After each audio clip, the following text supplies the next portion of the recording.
네, 정의당 부대변인 김가영입니다. 오늘 녹색정의당 노동자 국회의원 양경규 의원의 등원 기자회견입니다. 언론인 여러분의 많은 관심 부탁드립니다.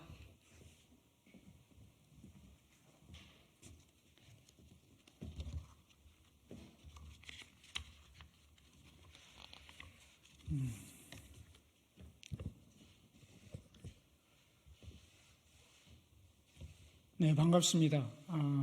의원직을 승계하게 된 정의당 국회의원 양경규입니다. 인사드리겠습니다.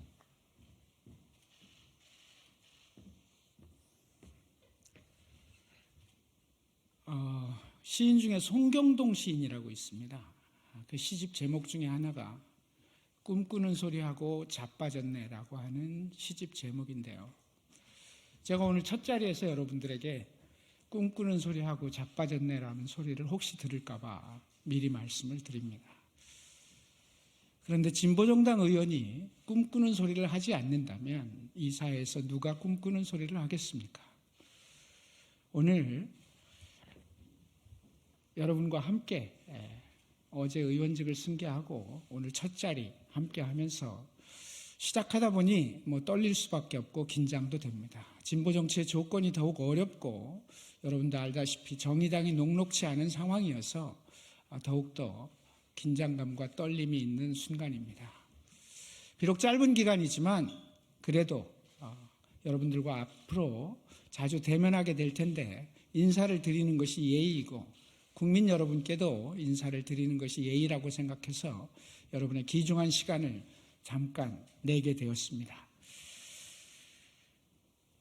자세한 이야기나 혹시 더 듣고 싶은 이야기가 있으시면 이따 백브리핑에서 여러분들이 질문을 주시면 하는 것으로 하고요. 오늘 저는 간단하게 몇 가지 말씀만 드리도록 하겠습니다. 의원이 되면서 제가 맨 먼저 드리고 싶은 말씀은 진보정당의 의원으로서 있어야 할 곳에 늘 있는 의원이고 싶습니다. 우리 사회가 놓치고 있는 사람들, 삶의 그늘을 걷어내지 못하고 소외의 그늘에 갇혀있는 사람들, 이 사람들, 그리고 안간힘을 쓰면서 다시 일어서려고 노력하는 사람들, 바로 그 사람들 곁에 늘 있는 의원이고 싶습니다.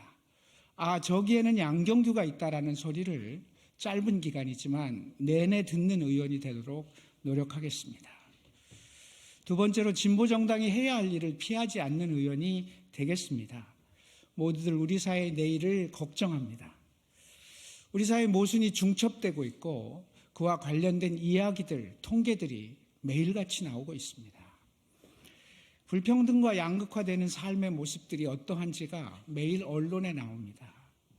기후위기에 대해서, 세수 감소와 이에 따른 재정 문제에 대해서, 경쟁하듯 심화되는 차별과 혐오에 대해서 이것들이 나타나고 있습니다. 저는 이것을 일상으로 보지 않겠습니다. 보수 양당의 은밀한 공모가 키워놓은 아무것도 해결하지 못하는 정치의 위기를 그냥 바라보지 않겠습니다. 추상적인 얘기보다 몇 가지 구체적으로 당면한 문제에 대해서 즉각적으로 하고 싶은 이야기들을, 하고 싶은 것들을 이야기하겠습니다. 먼저 내일 본회의를 앞두고 가장 쟁점이 되고 있는 중대재해처벌법 유예와 관련해서 결코 용납할 수 없다는 말씀을 드리고자 합니다. 얼마 지나지도 않았습니다. 2023년 1월 27일 우리 사회는 더 이상 일하다 죽는 사람들이 없는 사회를 만들겠다라고 확인하고 선포되었습니다. 그럼에도 불구하고 다시 국민의힘과 민주당이 50인 미만 사업장에 대한 유예를 다시 검토하는 것은 결코 있을 수 없는 일입니다. 민주당과 국민의힘에 경고합니다. 더는 일하다 죽는 사람들이 발생하는 사회를 만들지 맙시다. 새로운 사회로 가는 문턱에서 또다시 은밀한 공모를 통해서 야합해서 다시 죽음이, 출근했다 퇴근하지 못하는 노동자들이 양산되는 그런 사회를 만들지 맙시다. 중대재해처벌법 유예 결코 용납할 수 없고 이를 위해서 분연히 맞서겠다는 말씀을 첫 번째로 제가 당면한 과제로 말씀을 드립니다. 두 번째, 노란봉투법 다시 시작하겠습니다.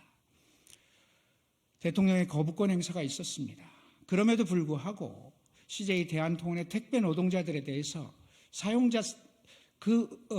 사용자성이 인정되고 단체 교섭의 의무가 있다라고 하는 것이 확인되었습니다.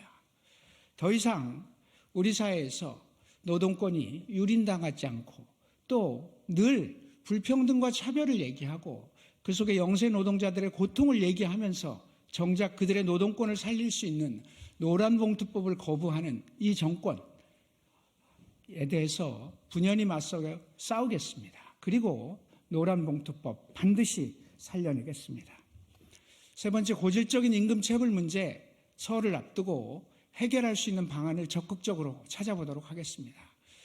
작년 추석에도 체불임금이 문제가 됐습니다만 벌써 그러고 나서도 또 몇 개월이 지난 이후에 체불임금은 6천억이 증가했습니다.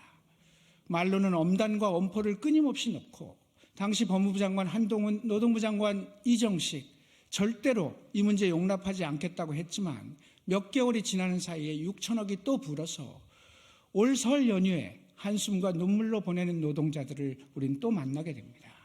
이 문제 해결해야 됩니다.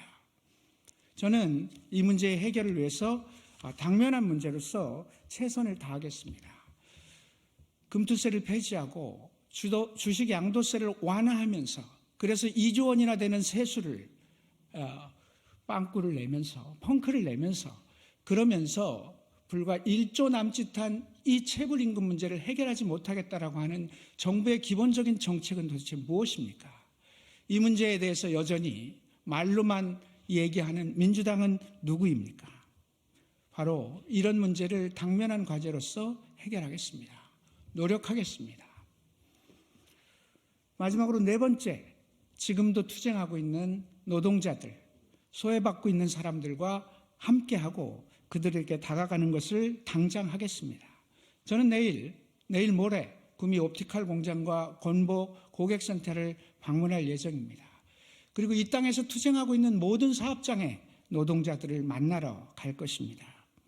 그리고 이태원 참사의 아픔에 절망하는 사람들, 그저 똑같이 자유로운 인간이기를 바라는 장애인들, 대기업의 갑질에 밀려나는 중소기업의 자영업자들, 이들을 찾아 나서겠습니다. 짧은 기간이지만 바로 저곳에는 늘 양경규가 있다라고 하는 소리를 듣고 싶습니다. 그렇게 노력하겠습니다. 마지막으로 말씀드립니다. 정의당에 대해서 걱정하시는 분들이 많이 있습니다. 진보정당답지 않다. 정의당의 목소리가 들리지 않는다. 이런 말씀들을 듣습니다. 아침에 일어나 나오면서 시 한 편을 읽었습니다. 삐뚤삐뚤 날면서도 꽃송이 차지 않는 나비를 보라.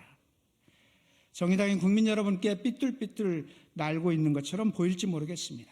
그러나 분명하게 말씀드립니다. 삐뚤삐뚤 보일지 모르지만 그 날갯짓 또한 꽃송이를 찾아가는 처절한 노력이라는 것을 여러분들이 확인하고 이해해 주셨으면 좋겠습니다. 반드시 힘들고 어려운 사람들, 바로 그 아름다운 꽃송이를 찾아가는 정의당이 되도록 노력할 것입니다.